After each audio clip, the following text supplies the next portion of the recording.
The end of God of War Ragnarok leaves us with more questions than answers. Is Kratos going to continue his journey as the God of War? Will Loki take his place in his quest for the giants? Or perhaps Thor's daughter Thrud will be the new God of War with Mjolnir?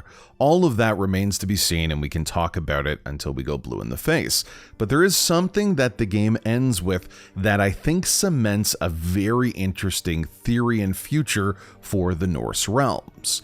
Mimir, the talking dead head, will become the new Lord of Hell, shepherding souls into Helheim and getting into mischief. So what am I talking about? Throughout the game God of War Ragnarok, we meet up with Hraesvelgr, the Lord of Hell. It's this big giant eagle that you might remember from God of War 4. You get to interact with this eagle and actually complete a mission.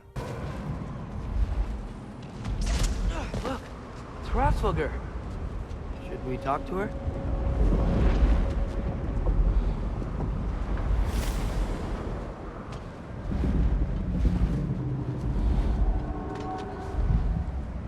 Hraesvelgr! Garmu leisa gergu!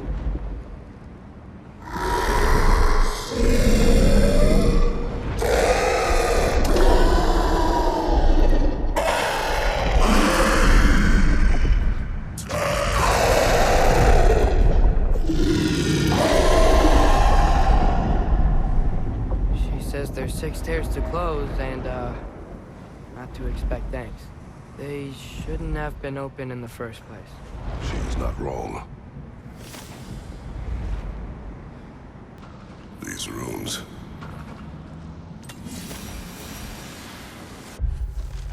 Mighty Hraesvelgr, Swallower of the Dead, Author of the Winds, is not the first to claim the title of Hell, nor will she be the last. Since the time of the earliest frosts, 9 rulers have fulfilled the role, with her tenure having lasted the longest. But when will her dominion end? And will she be supplanted by force, or abandon her title willingly? The dead watch and wait. All the craft handiwork has been fixed. Good. I am glad. Well, how about that? I'm glad too. Feels good to fix my mistakes. Should we tell Hraesvelgr? Perhaps.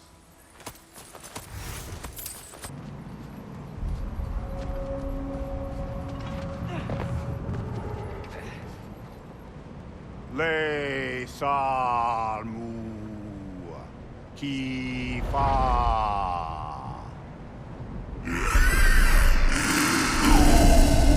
She knew the tears were closed.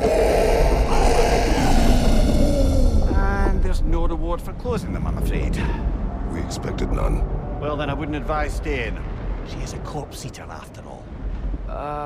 Okay. Yeah. Then let's go. So all of that is very typical for God of War and our interaction with these mythical god beasts.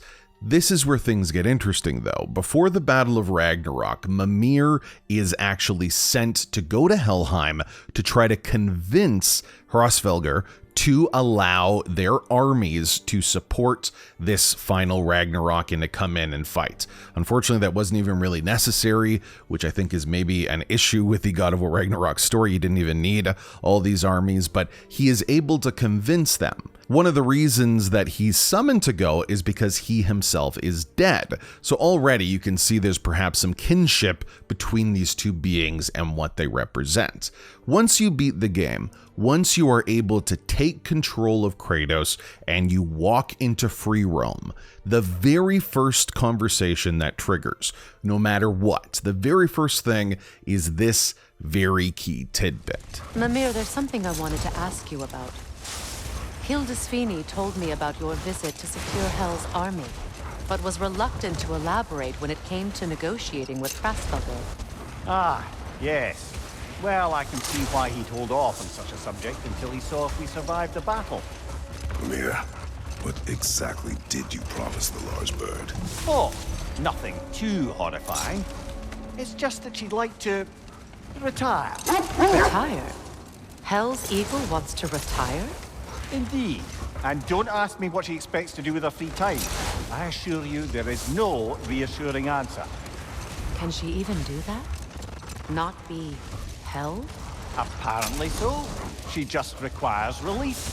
Someone else to step in and become hell, as it were. Not exactly an office many would wish to occupy. Aye. Terrible weather, infinite hours, and the possibility of unleashing terrible mischief on the realms if they're careless. Or worse, if they aren't completely trustworthy. But if she were to leave without a replacement? Complete chaos, yes. Well, I'm sorry I asked. Considering Mimir's history with this lord, considering how sort of fondly he speaks about this new role of causing his own mischief, I think it's pretty certain that wherever this story goes, Mimir will be the one who takes over that role. I'm not sure who else it would be. If you can think of any sort of undead being that we've heard of before in the current franchise, that would work. But I really do think it's an interesting kind of twist and tidbit, because if Kratos is hanging up his blades, which I think might be the outcome here, or even if he's going to a new land in any subsequent games, you don't necessarily want to have Mimir with you. I think we as the player would love that, but I think for developing new stories, that is a very key sort of character that you'd want for a new individual covering it. If we're going to Egypt or going to China, wherever that might be. So the question has to be, what will happen to this undead head that has all the wisdom in the world and wants to get up to no good? I think he will be the new Lord of Hell. And like they said, the bird will finally retire and, get a little peace and quiet. So I'm wondering what you think. Is this just, a little wink to the audience, or could we actually see Mimir being the new Lord of Helheim?